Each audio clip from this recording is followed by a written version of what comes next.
All right, so how's it going out there? So here's 4 things I want you guys to consider, and these are the basics, and then we'll go a little more into the advanced, okay? So number 1 is the thrust rating and the voltage at which the thrust is applied, because we want to make sure that if we only have a 12-volt system, you know, there's a lot of different trolling motors that we can't use, but we can go to 24 and 36, and that opens up a lot of options for us. But also, you don't want to get a 40-pound thrust rating trolling motor and have a big 21-foot bass boat or a big deep V or a pontoon. You're going to need more thrust to hold it into position and to actually move that boat. So you got to look at the thrust rating first. And most of the manufacturers have what type of boat you have, what weight it is, and what thrust rating they recommend. The second is the shaft length. If you have a smaller vessel like mine, mine's only got like a 54-inch shaft length, and that's fine for mine. But if you have a deep V, again, a pontoon or a bigger bass boat, you know, you're going to need a much longer shaft than that. So you're going to need to take some measurements from your boat and figure out where you need to be. And again, all the manufacturers have recommendations.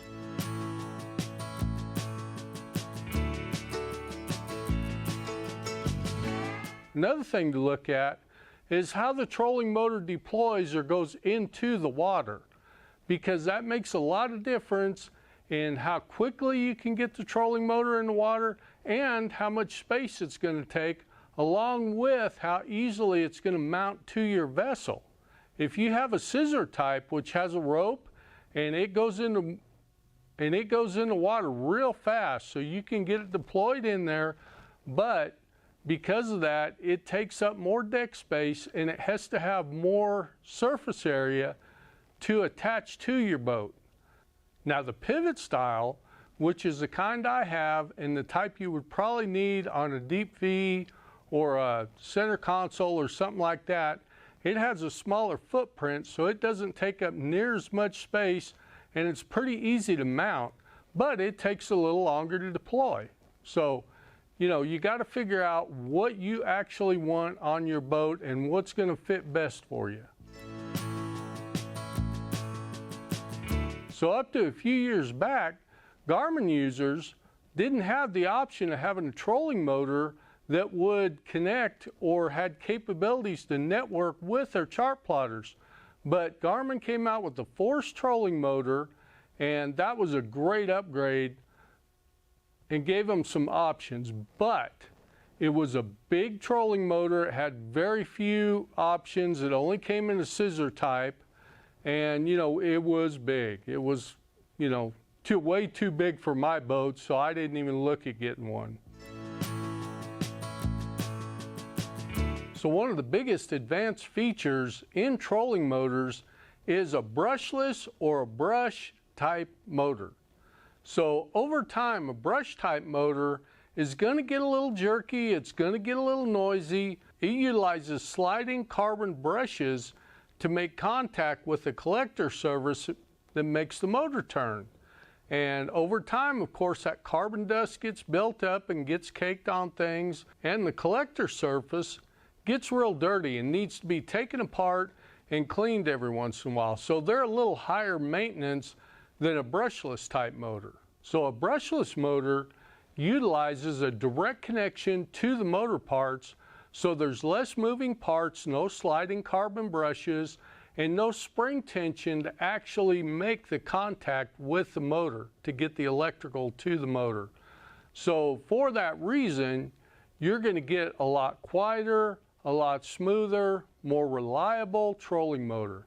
And it's also going to convert to having longer run times on your battery. So if you're out on a multi-day fishing trip and you can't charge your batteries, you're going to get a little extra life out of those batteries and your trolling motor using the brushless type.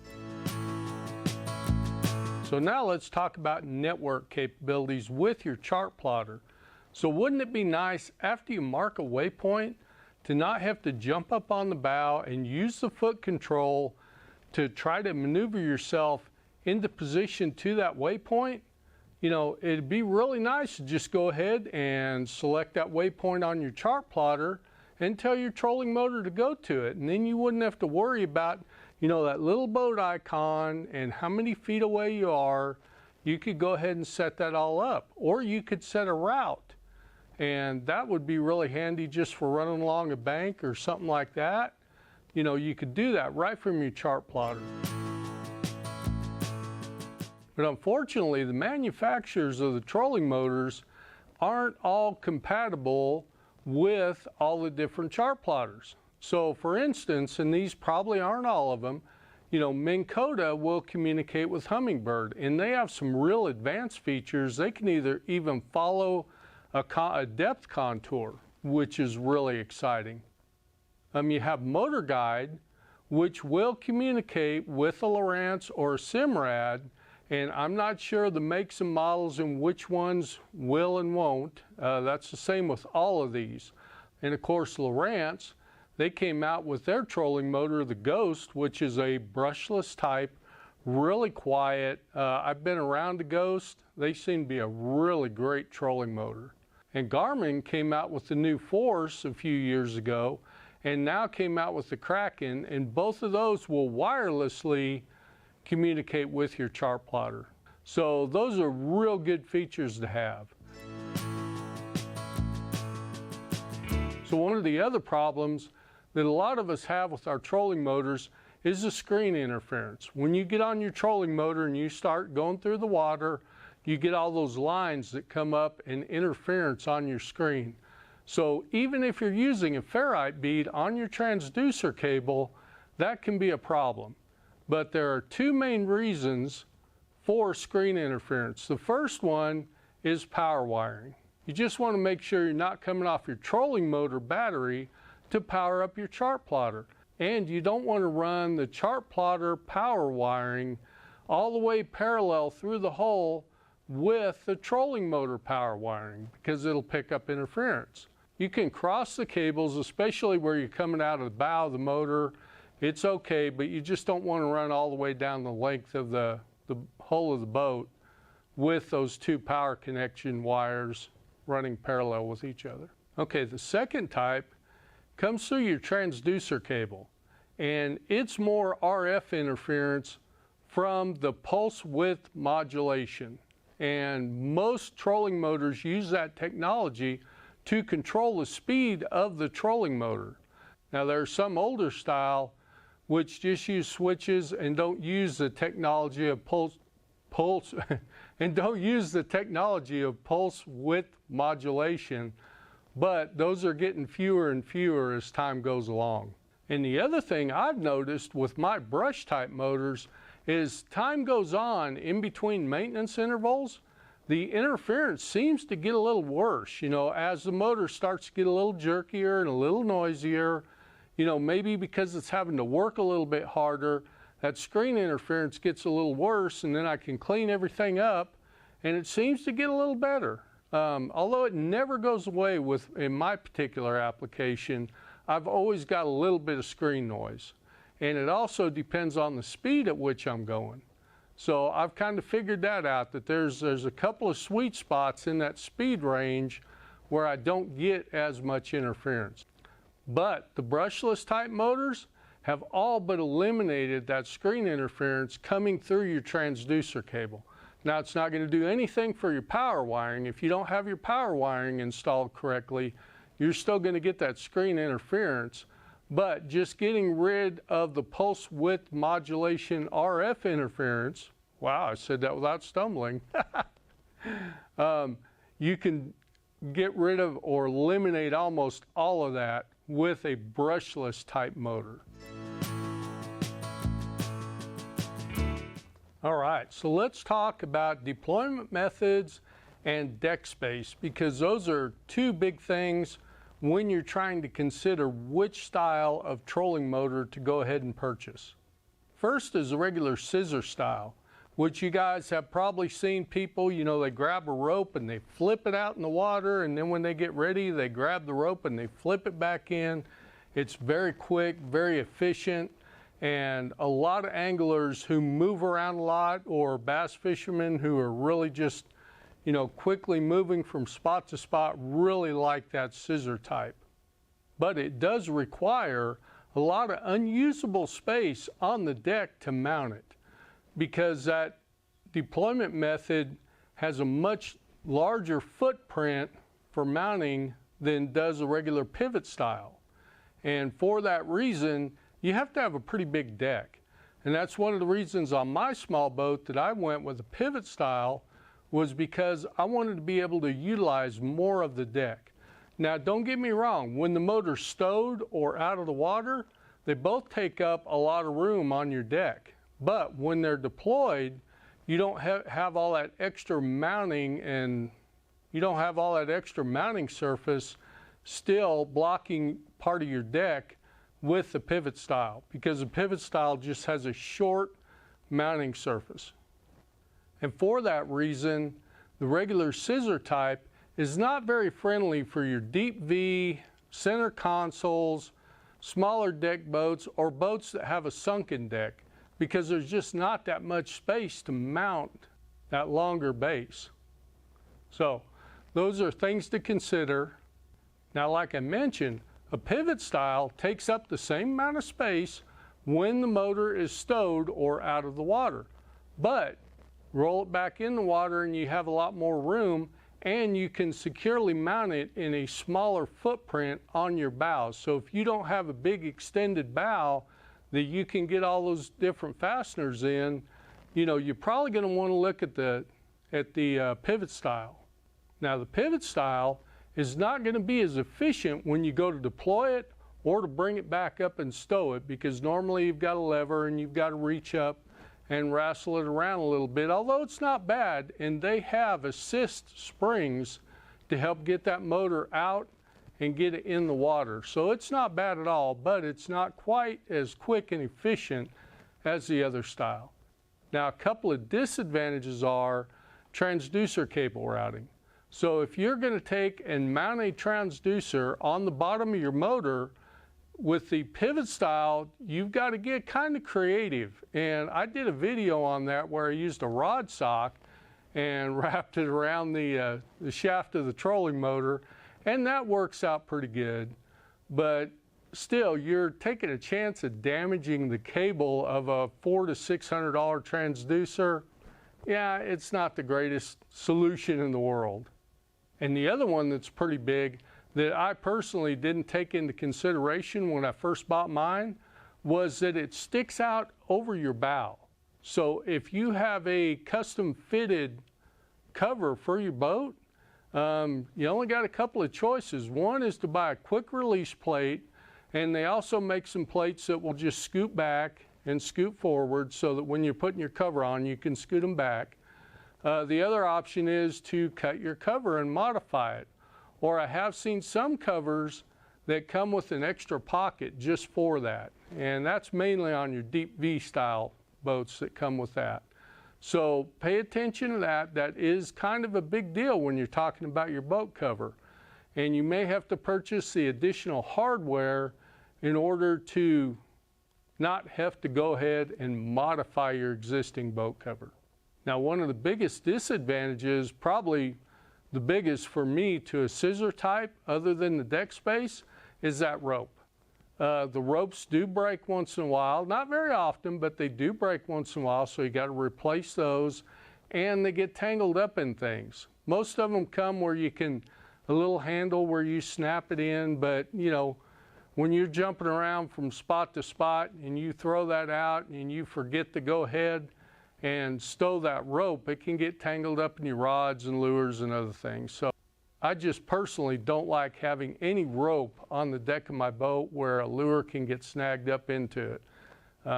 Doesn't work out well for me in most circumstances. All right, so let's go ahead and talk a little bit about the Garmin Kraken. Now, it's not going to be available until October of 2023 would be the earliest. And if you go on their website and you take a look at that page, it will give you a place to put your email address in where you can go ahead, and I don't think it's a pre-order, but it will notify you when they become available. So if this is something you like, there is an option to get that notification. Now, really, from what I can see, The only difference between a regular Force trolling motor and the Force Kraken trolling motor is the deployment style. The original Force is a scissor style with a rope, and the Kraken is a pivot style, which we've been going over earlier in the video. So a few of the things that are common to both, number one is the wireless communication between compatible chart plotters in the Garmin series and the trolling motors in the Force series, and it is wireless. So that's a huge feature. You don't have to connect any extra cables or anything like that. And the second one is that they've upgraded the built-in transducer, so you don't have to route cables on the outside. It's a built-in transducer in the Kraken and the Force, and they upgraded it from a GT54 to a GT56.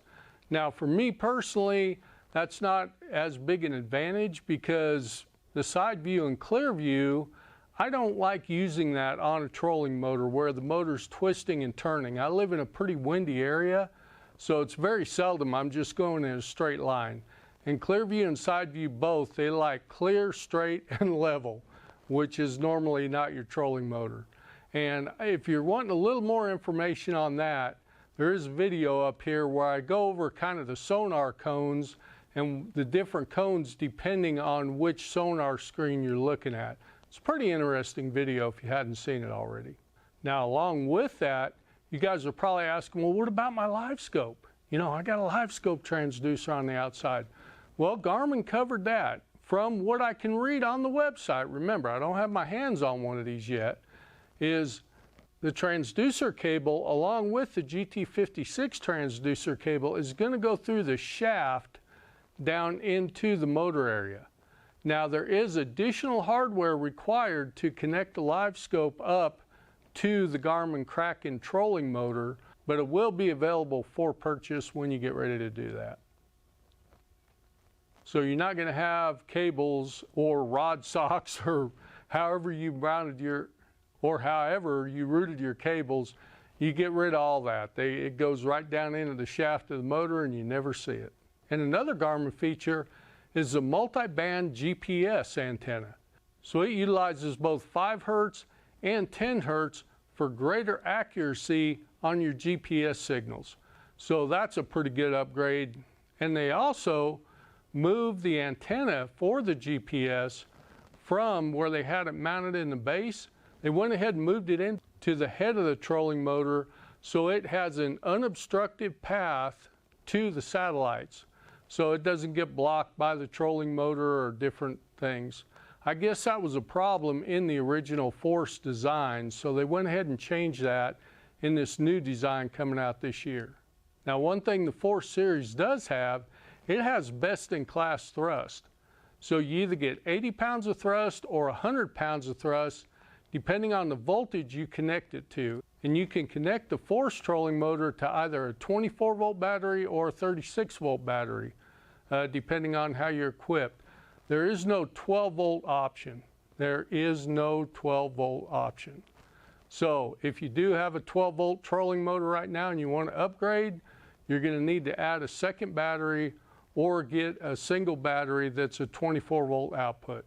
Of course, the disadvantage to that is you no longer have an emergency battery to crank your motor with if you need it. But anyway, something for you to look at. So all in all, I like a lot of the features that Garmin put into this Kraken trolling motor.